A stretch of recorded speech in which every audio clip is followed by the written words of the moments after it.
తెల్లవారితే చక్రవర్తివై రాజ్యమునేలే రామయ్య తండ్రి మాటకై పదవిలనొదలి అడవులకే గనయ్యా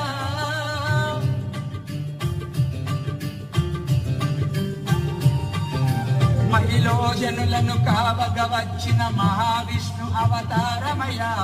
ఆలిని అసురుడు అపహరించక ఆక్రోశించెనయా అసురుని చంపి అమ్మను తెచ్చి అగ్ని పరీక్ష విధించెనయా